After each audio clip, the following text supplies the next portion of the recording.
Olá, boa noite a todos. Bem-vindo a mais uma aula live aqui na Faculdade Internacional Signorelli. Eu sou o professor Danilo Soares, sou coordenador dos nossos cursos sequenciais, coordenador do curso de Gestão de Tecnologia da Informação e coordenador do curso de Análise e Desenvolvimento de Sistemas. E também sou orientador acadêmico e tutor de várias disciplinas da graduação EAD e da pós-graduação. Uma delas, a orientação de TCC, e de metodologia do trabalho científico aqui na nossa pós-graduação. Por causa disso, eu quis fazer essa live falando sobre metodologia do trabalho científico, que é uma expressão que para muitos não significa nada, não tem um significado claro do que seja.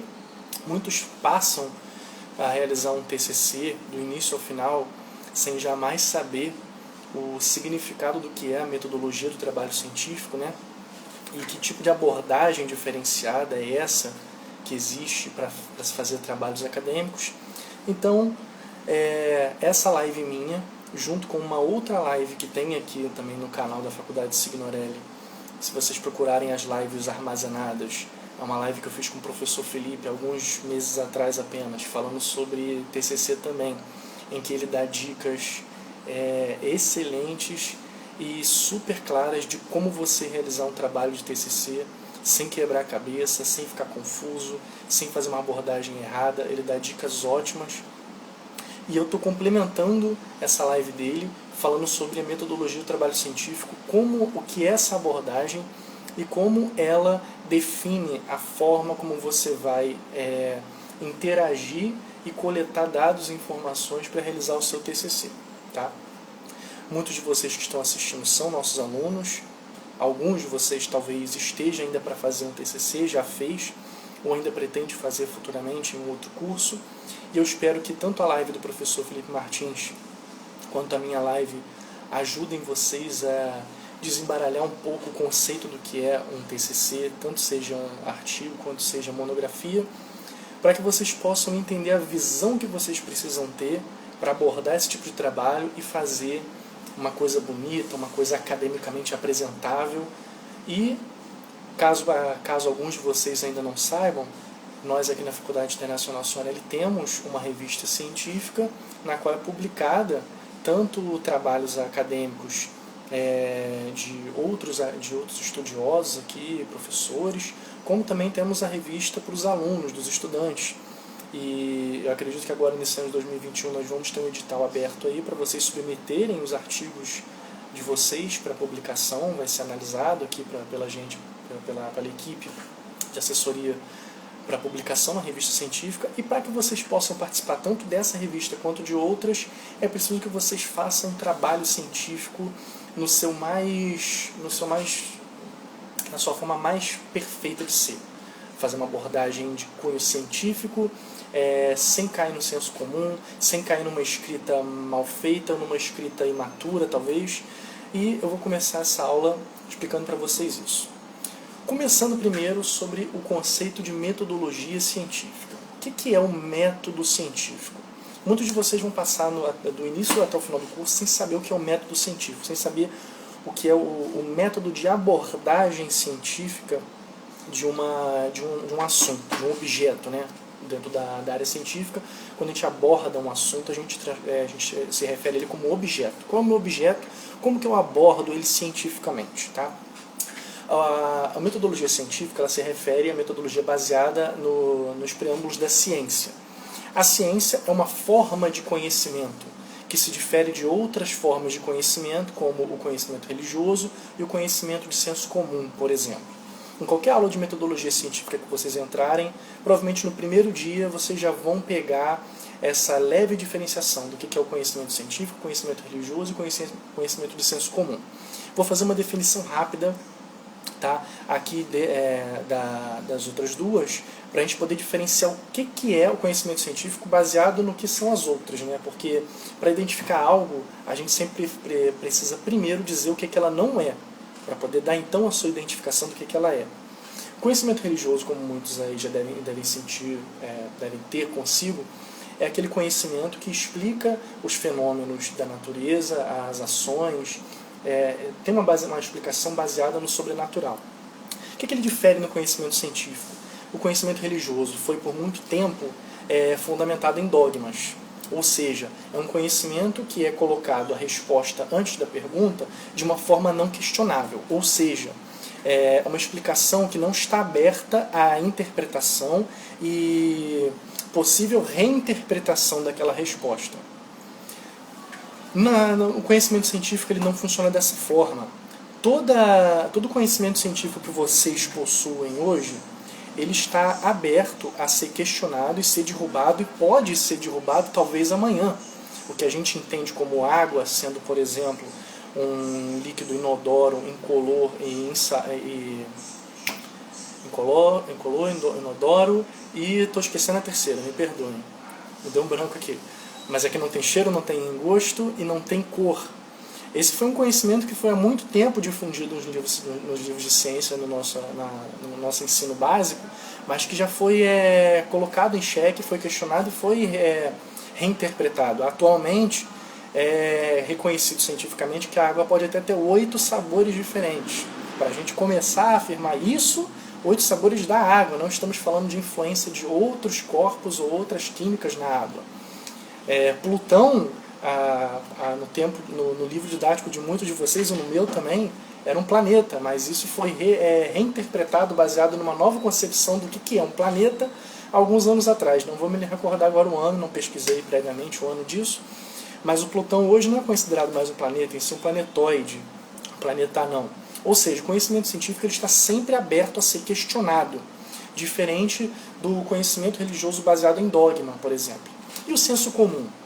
O que é o senso comum? O senso comum é um conhecimento que é adquirido baseado numa observação de uma forma mais simplista e de repetição. Vou dar um exemplo para ficar mais claro. Quando nossos avós ou alguns conhecidos da região do interior do Brasil começam a usar certas folhas para fazer chás para tratar de certas doenças, isso se torna um conhecimento de senso comum quando começa a acontecer a seguinte coisa. Uma pessoa usa uma folha, faz um chá e trata uma doença, percebe uma melhora. Essa informação é passada depois para uma outra pessoa. Eu usei essa planta, funcionou. Isso vai sendo difundido de uma forma popular, de uma forma cultural. Só que o que difere aí no conhecimento científico? Esse é um pouco mais parecido com o conhecimento científico, que é o quê? Observa-se um fenômeno ocorrer, dá-se uma explicação para esse fenômeno, percebe-se a repetição desse fenômeno e se difunde esse conhecimento.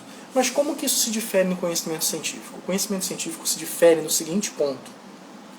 Você não apenas observa o fenômeno, toma nota de um resultado e difunde esse resultado, essa conclusão. Não.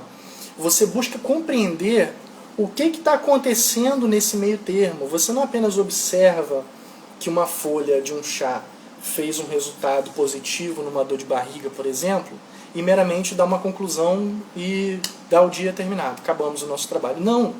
O conhecimento científico ele vai levantar hipóteses, ele vai trabalhar por que aquela folha, o chá daquela folha, está tendo um efeito positivo. Não apenas a conclusão positiva, mas sim o porquê. O conhecimento científico se difere dos outros conhecimentos por essa questão. O porquê.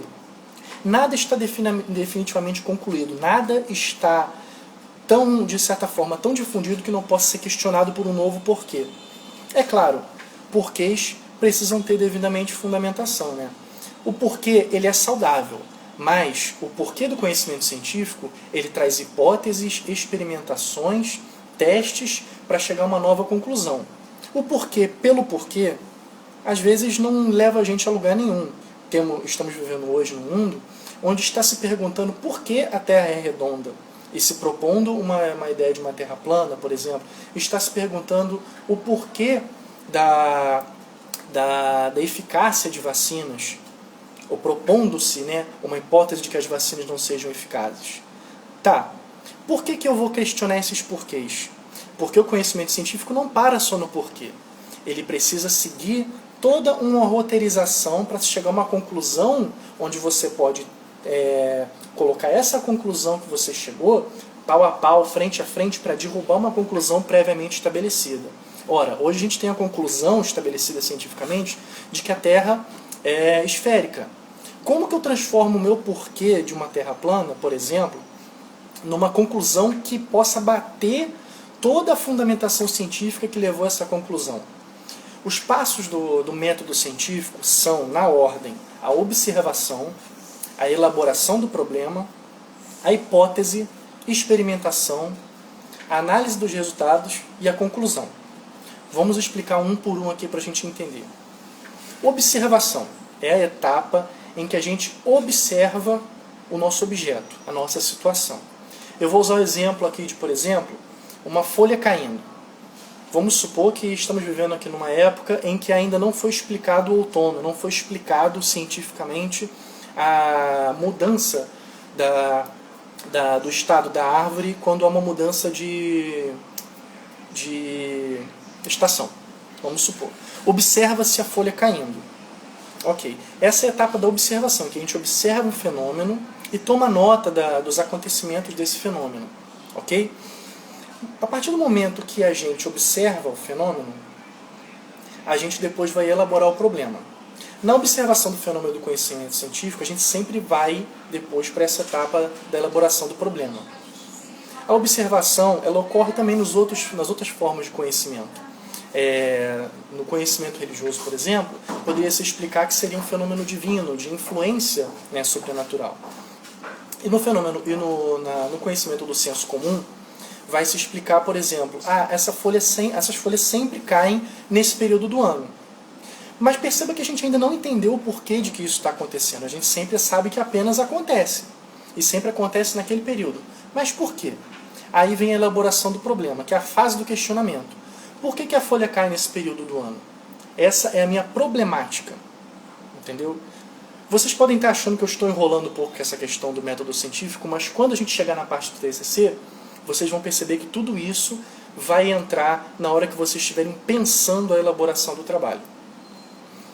Por que a folha cai? Essa é a minha problemática. Para eu abordar um problema, e fazer um trabalho científico sobre ele, eu preciso, antes de mais nada, de um porquê. Eu preciso de um problema a ser trabalhado. Um trabalho científico pode ser uma descrição de uma coisa que todos nós já sabemos? Pode. Mas é interessante um trabalho sobre isso? Não é. Uma pessoa que já está no âmbito acadêmico leria uma descrição, uma narrativa de um processo que já é de conhecimento de todos? Provavelmente não. Mas se você traz um problema novo que o meio não conheça, você vai criar interesse no seu trabalho. Não apenas isso, você vai criar interesse para você criar um trabalho. Isso vai ao encontro de um dos pontos muito importantes do que é um TCC. O ponto da originalidade. A gente vai falar disso mais um pouquinho para frente, mas por enquanto vamos continuar aqui com as etapas do método científico. Já temos agora a observação, observamos que a folha cai, temos a problemática. Por que a folha cai? Por que a folha cai nesse período do ano? Para a gente colocar a nossa problemática de uma forma mais específica. Essa especificação da observação, esses recortes mais finos, a funilação do nosso objeto, isso também é um ponto muito importante do método científico, principalmente na criação dos TCCs. Você não precisa explicar, por exemplo, como que o saneamento básico leva uma qualidade de vida superior para todo o Brasil. Isso é um trabalho que te levaria 500 páginas para escrever, no mínimo, para você ser breve. Mas você pode explicar como o saneamento básico leva uma qualidade superior de vida ao pequeno município de Quinchambó do Norte. Você pode pegar um recorte menor em que você tem dados menores para trabalhar, um espaço geográfico talvez menor. Isso a gente está, claro, usando esse exemplo do espaço geográfico. Mas se você, por exemplo, fizer um trabalho sobre uma coisa mais teórica, como por exemplo um artigo da lei, você não precisa falar sobre a Constituição inteira, mas você pode falar sobre o benefício que aquele parágrafo, aquele artigo conseguiu gerar na sociedade brasileira. Você pode pensar que não, mas isso aí você consegue umas 40 páginas brincando, escrevendo um trabalho contundente, detalhado e que faça sentido, falando apenas sobre um artigo da lei e como ele beneficia a sociedade brasileira. Recortes são uma forma da gente poder fazer o nosso trabalho ficar palpável para a gente, não tentar abraçar o mundo com as pernas e ainda assim ter originalidade e ter um conceito interessante, porque muita gente pode pensar em escrever sobre a Constituição, mas poucos vão pensar em escrever sobre aquele artigo que você fez. E com isso, outra pessoa pode escrever sobre outro artigo. E assim, trabalhos juntos no meio acadêmico vão fazendo uma coletânea para falar sobre uma esfera maior, que seria a Constituição. Você percebe a importância do recorte no seu trabalho científico? Continuando. Observamos que a folha caiu, elaboramos uma problemática, por que ela cai? Damos um recorte mais específico na nossa problemática. Por que ela cai no outono? A próxima etapa aí, então, seriam as hipóteses. A hipótese é o que as pessoas do senso comum costumam chamar de teoria, né? A hipótese é quando eu, usando o meu prévio conhecimento científico, vou tentar criar explicações para por que aquele fenômeno da minha problemática ocorre. E aí, com as hipóteses, não apenas uma, né? Você provavelmente no seu trabalho científico você vai pegar mais de uma hipótese. Depois vem as outras etapas que seguem da hipótese. A experimentação, a análise dos resultados. A experimentação é justamente você colocar a sua hipótese em prova. Você vai colocá-la em teste. Você vai fazer um teste que seja um teste que possa ser reconhecido pelo meio acadêmico como um teste válido. Você vai testar se a sua hipótese é válida. Eu posso, por exemplo, no meu caso da folha cair, posso observar se o clima está afetando. Minha hipótese seja, talvez o clima frio esteja afetando a consistência da árvore, está enfraquecendo a sua biologia e está fazendo com que as folhas caem. Como é que eu posso fazer essa experimentação? Posso isolar, por exemplo, uma árvore, mesmo dentro do outono, isolá-la numa estufa de clima controlado, em que eu vou manter o clima quente de um verão ou de uma primavera e observar se a folha vai ir da mesma forma. Isso é um teste. É um teste que o meio acadêmico pode reconhecer como um teste válido. Ora, se ele está testando a influência do clima, a influência da temperatura, né, do clima, esse é um teste que prova que se o clima vai ou não influenciar. Essa é a experimentação. Eu poderia ter usado um exemplo de experimentação que poderia ter não dado em nada, dado errado. Por exemplo, eu poderia experimentar, a minha hipótese poderia ser de que quando está chegando perto do Natal, as folhas da árvore vão cair, porque está chegando perto do Natal, que é um evento que não tem relação com a natureza, mas sim uma relação de cultura humana. Eu poderia fazer uma experimentação quanto a isso e provavelmente não daria em nada, ou não daria um falso positivo, né? Porque não seria uma data de cultura humana. Como é que eu poderia experimentar? A gente poderia fingir que o Natal se daria em fevereiro, para o fim da experimentação, só para esse fim da experimentação. E observar se a folha da árvore ia cair por volta do outono e do inverno. Como ela ia cair da mesma forma, poderíamos concluir facilmente que a mudança da data do Natal não influenciou em nada a queda da folha da nossa árvore. Isso é uma experimentação que deu errado, né? É por isso que eu falei das múltiplas hipóteses, porque você vai ter uma hipótese, você vai colocar ela em teste e provavelmente ela vai dar um teste errado. E aí você vai ter que voltar na fase da hipótese de novo.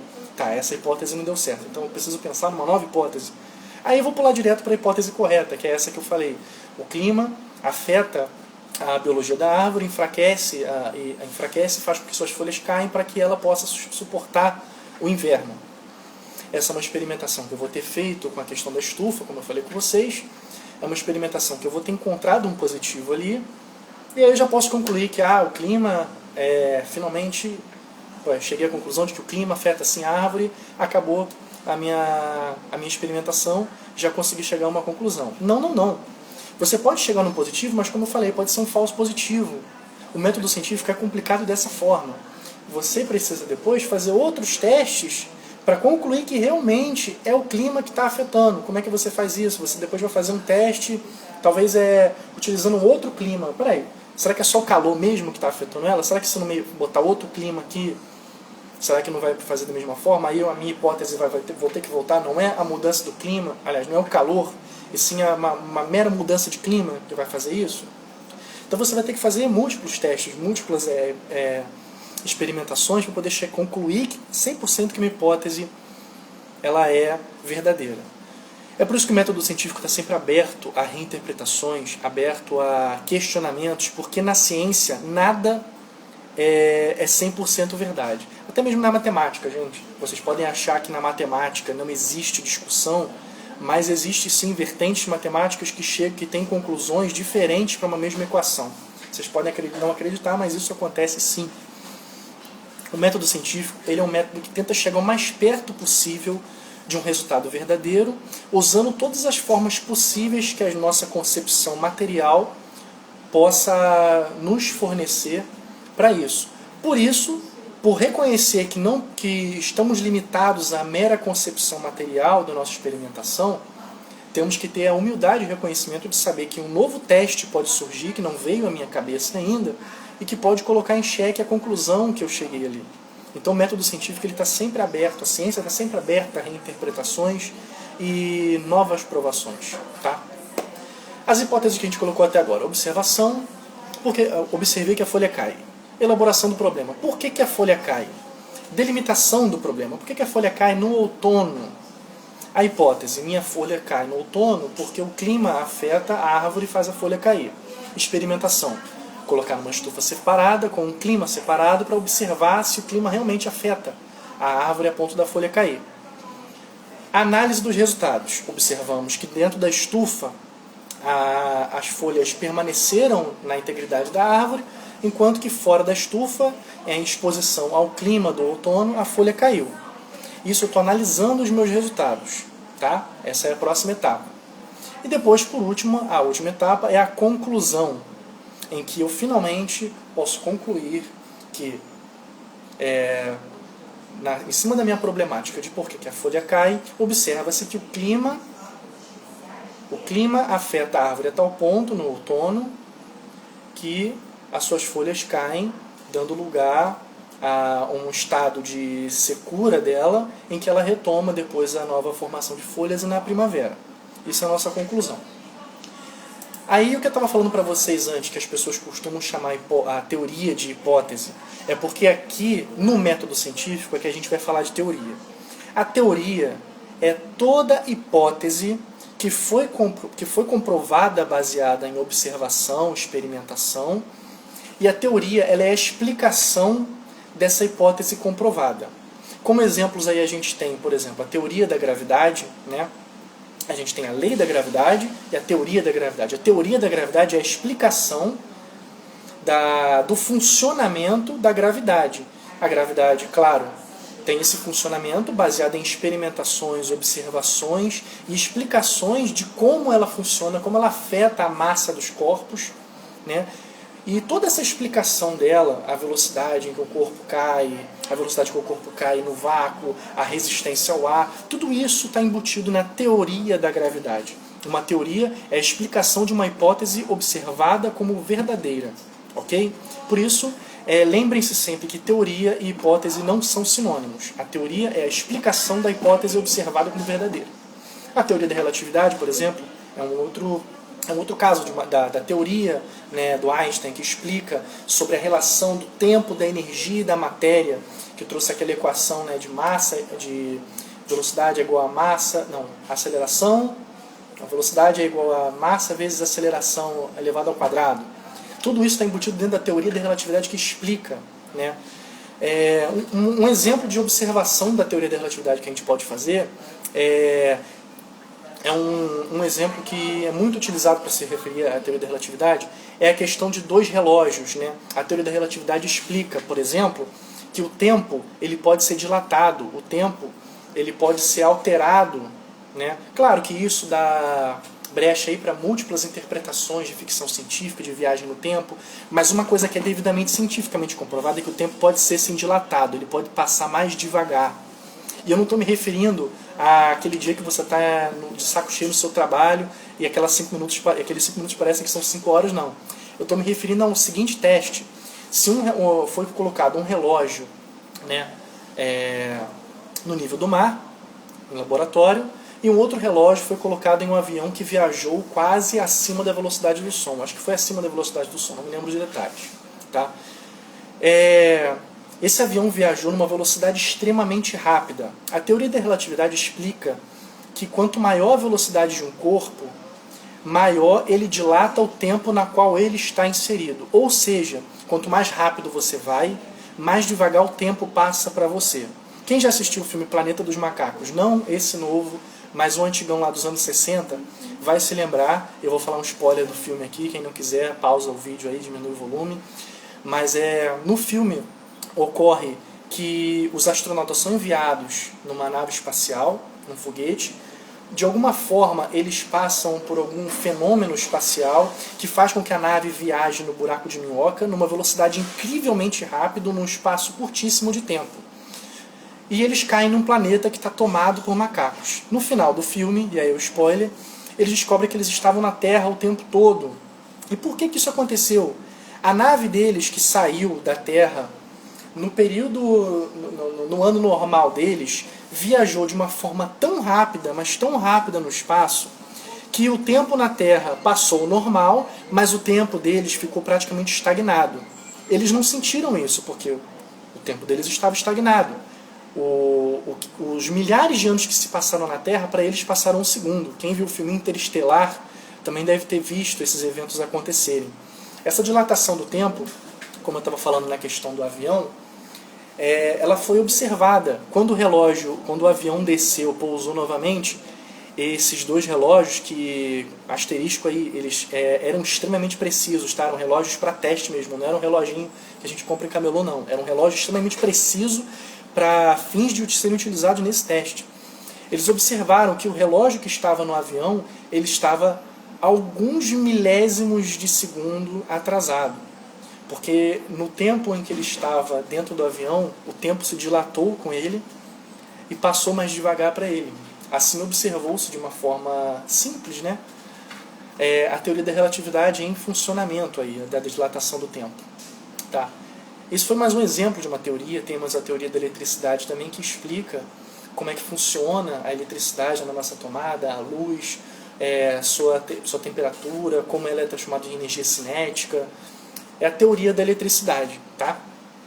Tudo isso, pessoal, são teorias, que são explicações de fenômenos científicos. Vocês percebam que nenhuma dessas teorias é questionada.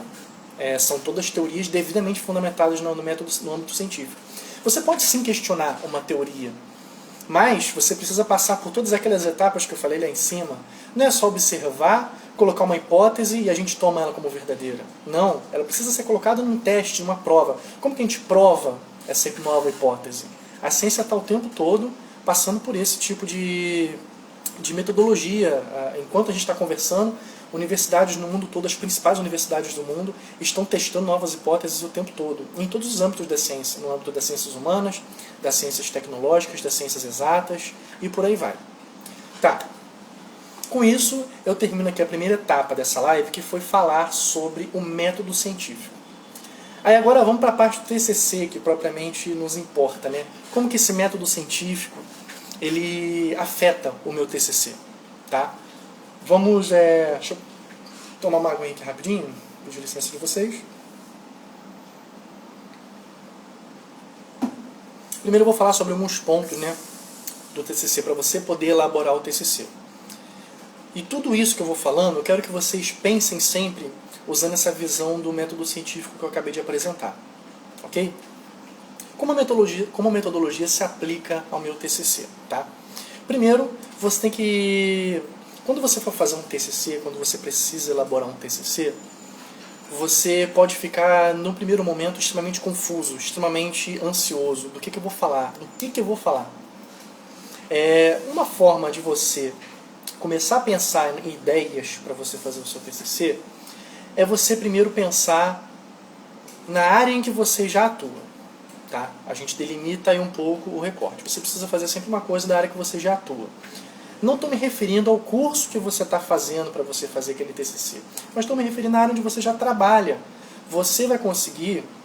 Lembra que eu falei que a gente precisava levantar dados, fazer experimentações, observações?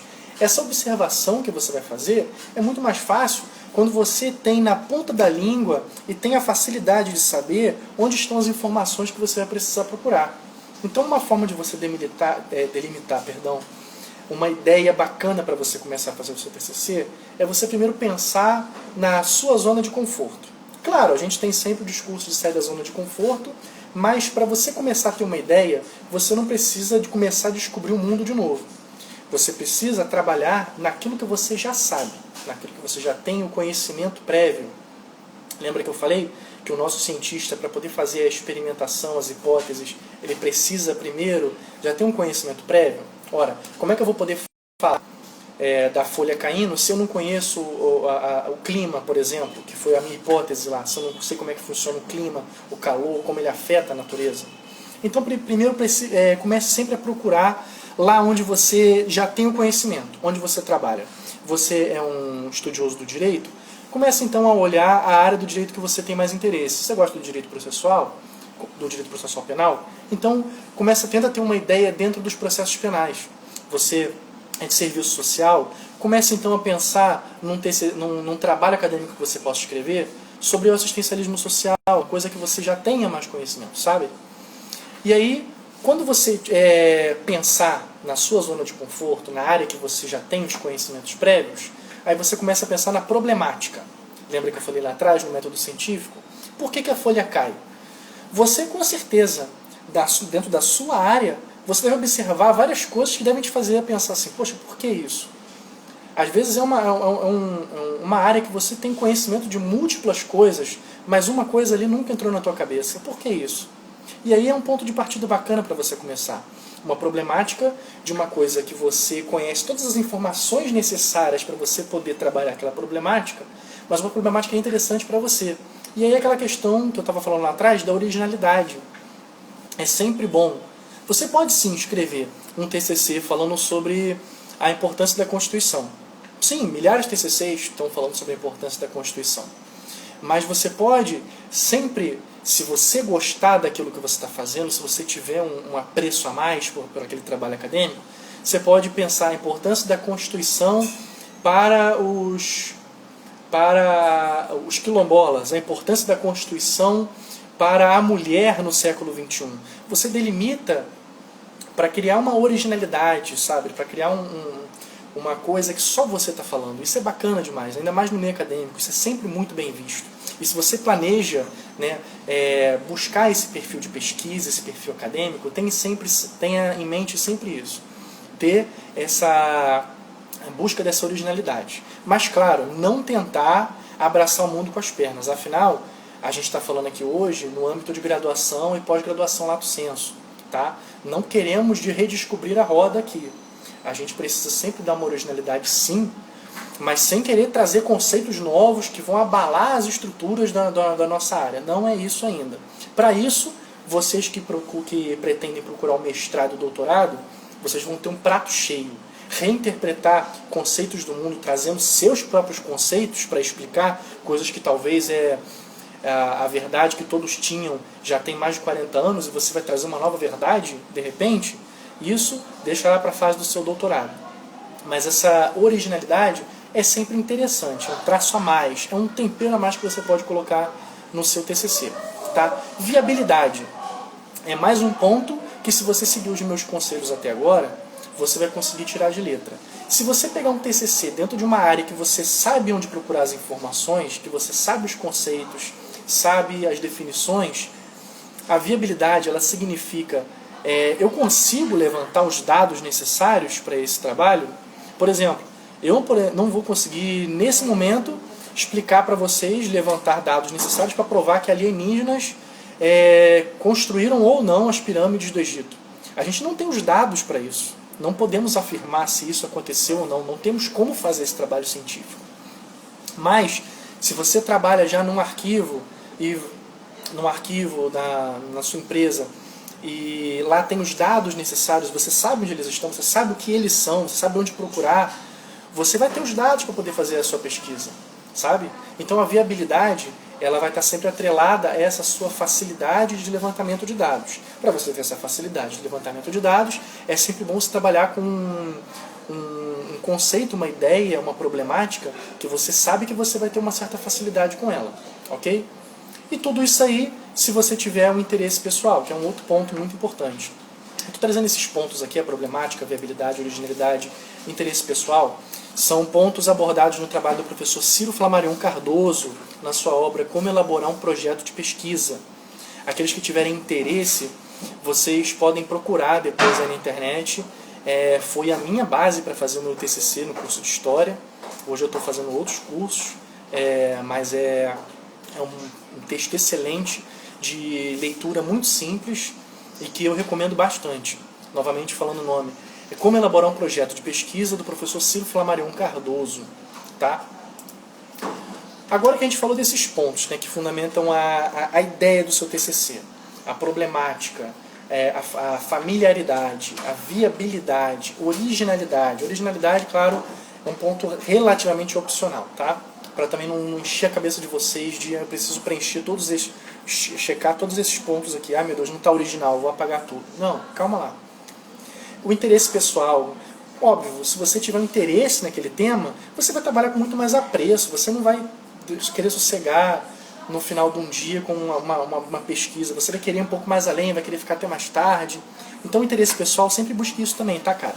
O interesse pessoal é uma forma de você conseguir ter aquela motivação, estímulo para trabalhar na sua pesquisa acadêmica, muito mais do que você trabalharia falando de uma coisa que você não se interessa, sabe? Então, esse é um ponto que eu acho legal você preencher antes de mais nada. Ok. Vamos passar então agora para como esses conhecimentos que eu falei até agora, eles influenciam então as etapas do trabalho, tá? Introdução. A introdução de um artigo ou de uma monografia, ela precisa ser... Vou dar um exemplo bem esdrúxulo aqui. Imagina que você está sentando num bar com seus amigos e um deles pergunta assim: pô, você fez um TCC, né? Foi sobre o quê? A resposta que você vai dar naquele momento é mais ou menos o que seria a introdução do seu TCC. Porque o que você falaria? Eu estou falando sobre aquelas coisas que influenciam aqueles outros negócios. Aí ele pergunta assim, tá, mas o que são aquelas coisas? Lembre-se que na introdução você precisa escrever como se o seu leitor não soubesse direito os conceitos que você está apresentando. Você precisa sempre explicar os conceitos que você está colocando na sua introdução. Então, por exemplo, se você vai falar sobre a logística da fabricação do mel de abelha na região sul do Brasil, na sua introdução você vai falar sobre o que define logística. O que é logística? Né? Eu e você sabemos o que é logística, mas você consegue colocar em palavras, explicar para uma pessoa que nunca ouviu o que é logística antes, o que é logística? Vai falar sobre o mercado do mel de abelha, né? Você vai falar, o mercado do mel de abelha nos últimos anos tem sido assim, assim, assado. No Brasil o mel é consumido por mais de tantas famílias. E você vai explicando a importância dos conceitos que você está abordando na sua introdução. Porque depois você vai explicar de uma forma detalhada o seu trabalho, mas você precisa primeiro introduzir aquilo para a pessoa. Tá? Você vai falar sobre a região sul, como o mel de abelha está intrínseco na cultura da região sul, por exemplo, como ele é consumido pelas famílias, como ele é culturalmente absorvido. Você vai explicar a importância dos conceitos que você está abordando. Tá? Perdão. O que é conceito, Danilo? Você está falando de conceito. O que é conceito?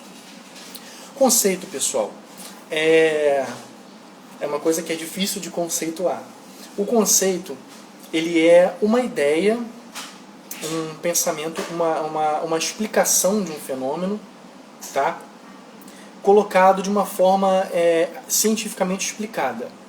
Por exemplo, logística é um conceito, porque a logística ela consiste em uma definição, ela consiste em métodos que diferem ela de uma outra coisa que não seja logística, ela consiste numa evolução histórica, entendeu? Tudo isso explica o que é a logística, o que explica o que é o conceito de logística. É aquilo que conceitua, que dá o escopo geral, né, daquela ideia, entendeu? Por isso, toda vez que você introduzir um conceito no seu trabalho, você precisa, de certa forma, abordá-lo de uma forma explicativa e a importância dele e como ele vai aparecer no seu trabalho na introdução. voltando a falar, a introdução é mais ou menos aquilo que você falaria se numa conversa coloquial alguém te perguntasse: seu trabalho é sobre o quê? Tá? E claro, tem um resumo do trabalho, que é isso, só que de uma forma muito mais breve. E o resumo, ele não vai ter só a introdução, ele vai resumir também os resultados, que você vai pegar mais pra frente, e a conclusão do seu trabalho. Tá? Mas a gente vai falar isso mais pra frente. Isso é a introdução. Depois tem os capítulos e as sessões. Tá? Os capítulos quando a gente se refere a monografia, e sessões quando a gente se refere a artigo. Geralmente no primeiro momento, o primeiro capítulo, professor Ricardo Toda, muito obrigado pela sua presença na aula hoje, tá? Assim, falar de logística é muito abrangente. Eu peguei só esse exemplo para a gente tentar entender de uma forma rápida assim, o que é um conceito, tá? Aí vem os primeiros capítulos. Geralmente nos primeiros capítulos do seu TCC, tanto aqui na instituição como em outras instituições, como nas normas da ABNT, né, que é na Associação Brasileira de Normas e Técnicas para Trabalhos Científicos, os primeiros capítulos são para você colocar na mesa ali o que você está trabalhando. Colocar na mesa em que sentido? Você vai apresentar os seus dados que você levantou, você vai apresentar os métodos que você vai usar, né, para trabalhar. Isso, claro, você pode citar de uma forma breve também na introdução, mas ali na parte capitular do trabalho, onde você vai realmente colocar o método em funcionamento. O método que eu digo assim, como que você abordou aqueles dados? Você entrevistou pessoas? Você observou as pessoas sem informar elas que estava fazendo isso? Você levantou dados daquelas pessoas? Tudo isso você percebeu, são 3 formas diferentes de abordar o objeto das pessoas, o dado das pessoas. As pessoas podem ser o meu objeto de pesquisa, meu dado de pesquisa, mas eu usei 3 metodologias diferentes aí para poder abordar esses dados. Então você vai colocar todos os dados que você vai trabalhar, os métodos que você vai utilizar, a bibliografia, você vai apresentar os livros, os conceitos que você vai utilizar. Por exemplo, se eu quero falar de como um caminhão de mudança funciona, aí eu vou falar do conceito de logística, que é um conceito de como você move A a B no menor tempo, custo e recurso possível. Esse é um conceito que eu vou abordar para falar desse meu evento do caminhão de mudança, por exemplo.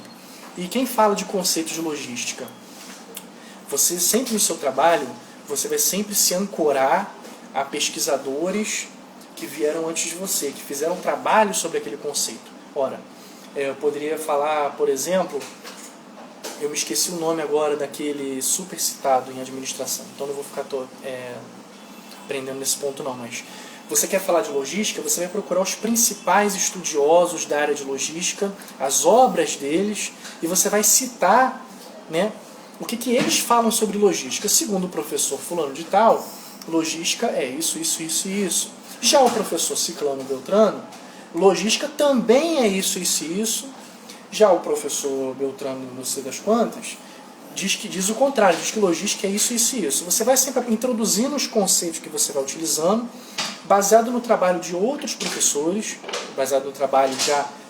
E esses trabalhos, como é que a gente sabe que esses trabalhos são bons ou não? Porque eles passaram pelo crivo científico. O que é o crivo científico? Eles fizeram todas aquelas etapas lá em cima: observação, problemática, hipótese, experimentação, análise dos resultados, conclusão. Isso foi submetido ao meio acadêmico, centenas de outros cientistas observaram aquilo ali e perceberam: não, isso aqui foi bem feito, esse trabalho está bom, esse trabalho está ok. Ele realmente fez o método científico. Eles reconhecem aquilo e aquilo se torna um trabalho de referência científica. Por isso que você no final vai ter as referências bibliográficas, porque você vai utilizar obras que sejam referência no âmbito científico, no âmbito acadêmico, para fundamentar os conceitos que você está utilizando no seu trabalho, os objetos e os métodos do seu trabalho. Ok? Então, nesse primeiro momento do seu trabalho, geralmente você vai fazer isso. Você vai colocar na mesa tudo que você vai trabalhar, o método, o recorte de tempo que você usou. Por exemplo, no nosso caso da Folha Caíno, o nosso recorte de tempo foi uma observação feita entre setembro até dezembro, por exemplo. O nosso recorte de tempo. Os trabalhos acadêmicos vocês podem sempre utilizar um recorte de tempo, recorte que se chama recorte cronológico. O recorte geográfico também, você não precisa, como eu falei, observar o Brasil inteiro, mas você pode observar um pequeno município, um pequeno bairro até, para fazer um trabalho mais específico. Lembre-se, quanto mais você recorta o trabalho, mais detalhado e especificado é o conceito que você vai conseguir observar nele. O mais detalhado vai ficar o resultado do método para você, entendeu? Isso se chama microcosmo. É quando você faz um recorte pequeno, às vezes para tentar projetar em cima de um recorte maior. Eu posso, por exemplo, observar como a Constituição afeta a mulher brasileira, observando como a Constituição afeta a mulher do bairrozinho de Quixambó do Norte. Porque aquela mulher é uma representação da mulher brasileira. Então você faz um micro recorte para poder, às vezes, relacionar a um macro recorte, a um macrocosmo, né, da sua observação científica. Tá? E nessa fase capitular você vai colocando tudo isso. Os dados, a observação, o que foi feito em que momento, o que você fez, quais são os métodos que você utilizou, quais os conceitos, quais as referências bibliográficas que você utilizou, quais os autores que estão fundamentando o seu trabalho.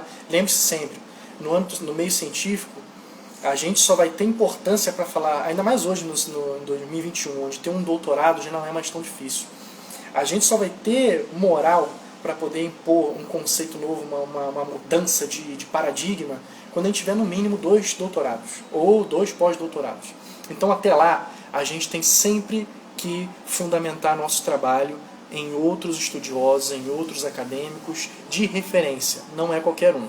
Não basta uma pessoa falar uma coisa que eu gosto apenas, eu preciso ter o afastamento pessoal, que é uma característica do método científico, é você afastar as suas crenças e as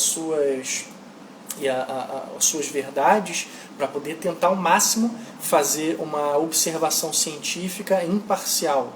E para isso você vai ter que usar autores de referência, que às vezes vão falar até o oposto do que você gostaria, mas que ele é uma referência naquela área, ele precisa sim ser citado na abordagem daquele tema. Ok? E geralmente os capítulos ou sessões que vêm depois disso é para você explicar os seus resultados. Se antes você colocou na mesa ali, ó, o que eu fiz no meu TCC? Eu observei esses dados aqui, nesse período de tempo, usando esse método, comparando, fundamentado, né, nos conceitos desses autores aqui, tá? Geralmente na sessão seguinte, no capítulo seguinte, você vai colocar de uma forma detalhada os resultados nos quais você chegou baseado naquela observação, naquela experimentação, na aplicação do seu método, no cruzamento dos conceitos dos autores. Tá? Geralmente a sessão após isso é feita para essa finalidade. Claro, eu estou falando de uma forma genérica sobre as sessões e capítulos porque é uma coisa que varia de instituição para instituição e de finalidade para finalidade. Mas é uma estruturação que é relativamente comum. Tá? De qualquer forma, ela sempre precisa acontecer no seu trabalho. Você, em todo o trabalho acadêmico, vai ter que apresentar os seus dados, seu recorte, seus métodos, seus conceitos, seus autores, suas referências e os seus resultados. E geralmente a sessão após isso é feita para isso. Os resultados observados foram esses, o que podemos verificar foi isso, que não sei o que. Esse é o ponto para você explicar todos os resultados que você chegou. Tá? E isso sempre precede a conclusão. A análise dos resultados não é a conclusão ainda. A conclusão é aquilo que você conclui baseado nos resultados. Primeiro você diz o resultado. Depois você diz o que a gente conclui daquele resultado. É aí que entra a conclusão, que é a parte onde você, autor, vai poder colocar os seus pensamentos, vai poder colocar também, cruzar, né, com outros autores também, mas você pode, essa parte do trabalho em que você vai ter a interação, a pessoalidade maior na sua redação, onde você vai concluir o que ficou concluído dos resultados que a gente observou. A hipótese era verdadeira? É onde também você coloca possíveis soluções, né? Quando a gente trabalha com uma problemática, no sentido de problema da palavra, é na conclusão em que você coloca uma possível solução para aquele problema, para aquela problemática que você lidou. Já que você conseguiu concluir que a sua hipótese era verdadeira, você também facilmente vai ter pensado na solução para a resolução daquela hipótese. Ok? E aí a sua conclusão geralmente varia de 2 para 4, ou de 3 para 6 laudas, dependendo das normas para onde você está submetendo o seu trabalho acadêmico, mas é um lugar onde você pode ter essa pessoalidade maior. Tá? Depois disso, vem a bibliografia, que é onde você vai colocar todas as referências bibliográficas que você utilizou para fundamentar o seu trabalho. Tá? Lembre-se sempre que você, nesse momento, como cientista, você está sendo mais uma ferramenta de análise do que o analista, do que o conceituador em si. Porque você vai usar os conceitos de outros pensadores, de outras referências, para poder cruzar. Não pense em enfiar um conceito inventado por você nesse momento. Não é o momento para isso. Como eu falei, você vai ter um mestrado, doutorado, pós-doutorado, para poder começar a se tornar esse nome de referência que depois vai ser citado por outras pessoas. Tá? Mas nesse momento é o momento de você ser apenas o técnico que vai cruzar os conceitos com os resultados, com as análises que você fez para chegar a uma conclusão. E você a sua parte técnica ali será escrever essa conclusão de uma forma imparcial, de uma forma acadêmica, com uma redação, né, não necessariamente rebuscada, mas também não simplista demais. Afinal, quanto mais detalhado, quanto mais técnico você for na sua fundamentação, na sua redação, mais você engrandece o debate, mais você engrandece que o trabalho seguinte ao seu possa ser mais elaborado, mais explorado, tá? Porque a linguagem, as palavras, os conceitos, elas enriquecem o conhecimento. Quando usamos conceitos, palavras simples demais ou sinônimos demais, a gente acaba atrapalhando a formação de uma ideia, de um pensamento. Para vocês entenderem isso que eu estou falando, sobre como as palavras, né, e os conceitos que nascem das palavras, da linguagem, elas influenciam no pensamento, leiam o livro 1984, do George Orwell. Ele explica como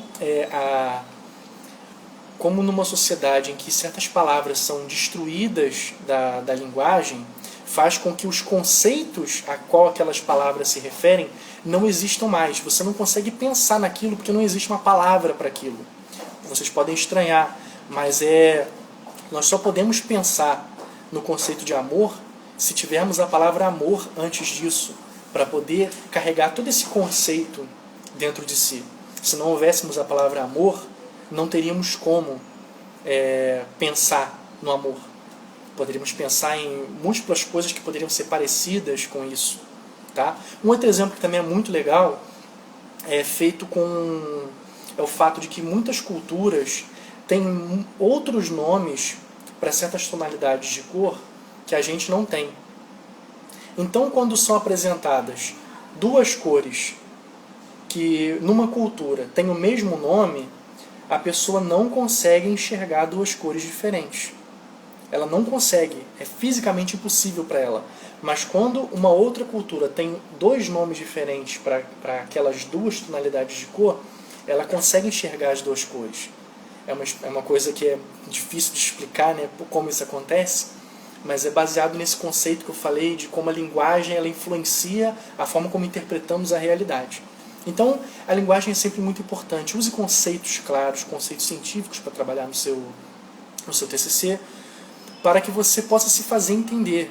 Não tente usar formas muito elaboradas para explicar uma coisa que já existe um conceito que carrega todo o seu significado ali dentro. Ok? E é isso, pessoal.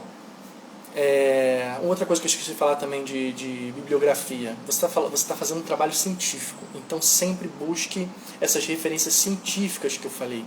Evite páginas da internet, evite artigos de jornal que são escritos por pessoas que têm um filtro ali. Não é um trabalho científico, não é passado toda a informação que você precisa na internet, em páginas de jornal. Wikipédia é um site que é muito rico, muito interessante para você às vezes começar a procurar fontes, mas não usá-lo como fonte porque ele pode ser alterado por qualquer pessoa. Ele não é uma fonte fidedigna, né, para o seu trabalho científico.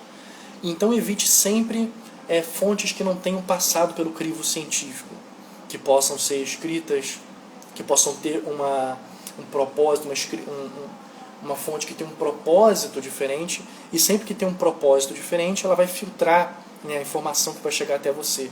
Às vezes não mente, mas ela vai omitir certas informações, certos detalhes que seriam importantes para que você formasse uma opinião diferente do que ele está querendo que você forme. Tá? Então lembre-se disso na sua busca de referências bibliográficas. Ok? Bom, pessoal, resumindo tudo que falamos aqui, deixa eu pegar minhas anotações. A gente falou sobre o método científico, o que é o método científico, como ele se difere de outras formas de conhecimento do homem, né? Quais são as etapas do método científico, que é observação, elaboração do problema, hipótese, experimentação, análise dos resultados e a conclusão. Como passar por todas essas etapas de uma forma bem sucedida, a gente chega à teoria, que é a explicação de uma hipótese devidamente comprovada. Demos exemplos de algumas teorias. Depois entramos em como essa mentalidade, como essa visão de mundo, ela entra no meu TCC. Aí a gente falou da introdução, né? Como deve ser a introdução do seu trabalho, que ele deve sempre ser uma explicação dos conceitos que vão ser abordados no trabalho, uma breve apresentação. Espera um minutinho que saiu aqui do silencioso. Que deve ser uma breve apresentação, né, do que vai ser trabalhado em detalhes ali nos capítulos, nas sessões do seu trabalho.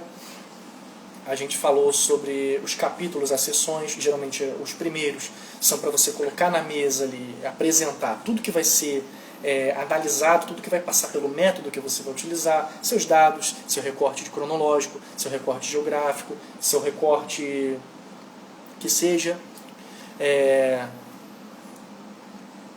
tudo que vai ser utilizado para análise do seu trabalho, tá? Depois os capítulos e sessões seguintes são usados para a apresentação desses resultados, baseado nessa observação, nesse método, na análise, né, que você passou através da metodologia que foi apresentada, então apresentados os resultados. Depois, na conclusão, é onde falamos sobre o que o resultado nos fez pensar. A que pensamento podemos chegar baseado nos resultados que observamos. E aí, nesse momento que você vai ter uma pessoalidade de apresentar possíveis soluções para uma problemática que tenha ficado em aberto no seu trabalho, onde você vai apresentar os pensamentos a qual a problemática testada que você fez, a problemática testada e os resultados que você adquiriu, o pensamento final que a gente pode chegar baseado nisso, tá? Falamos sobre a bibliografia, como ela precisa estar sempre repleta de fontes científicas, fontes de reconhecimento acadêmico, reconhecimento teórico. Não podemos utilizar qualquer fonte, mesmo que o texto seja interessante para a gente. Temos que lembrar sempre que sites na internet, Wikipédia, jornal, não são fontes de relatos 100% imparciais, são sempre interpretações, tá? A não ser que uma pessoa seja do âmbito científico, você deve ter sempre um filtro a mais quando você observa certas fontes. Você pode até utilizar essas fontes, mas você tem que utilizar sabendo dessas verdades, de que são fontes que não têm a finalidade científica da apresentação. Da apresentação de um fato, da apresentação de um objeto. Ok? E é isso, pessoal. Essa foi uma live para falar sobre o método científico, como ele influencia na realização de TCCs. E eu lembro a vocês de que essa live é para ser assistida junto com a live do professor Felipe Martins, que também está aqui nas lives salvas da Faculdade Senhorelli, ele dando ideias mais tranquilas, né, mais diretas, para você chegar a uma ideia de TCC. Eu falei sobre o método para você abordar um TCC. E o professor Felipe vai falar de como você tem uma ideia para um TCC. Tá, agora eu sei como é que é o método, mas o que eu vou fazer? O que eu vou pensar? Tá, falou que é familiaridade, mas o que? A live do professor Felipe vai falar sobre isso, sobre como que você pode ter uma ideia que vai dar certo aquela ideia. Porque você pode ter uma ideia que depois você está no meio do TCC, caramba, que péssima ideia que eu estou tendo. Não devia ter feito isso, não está dando certo, não estou tendo dados. 7 horas. Eu comecei um pouco depois. Ah, tá. Tem 7 horas. Uhum. Então é isso, pessoal. Agradeço a presença de todos vocês. Muito obrigado. Vejo vocês nas próximas lives, nas próximas aulas, tá? E um beijo, continue estudando, não desistam. Vejo vocês lá. Um abraço. Tchau, tchau.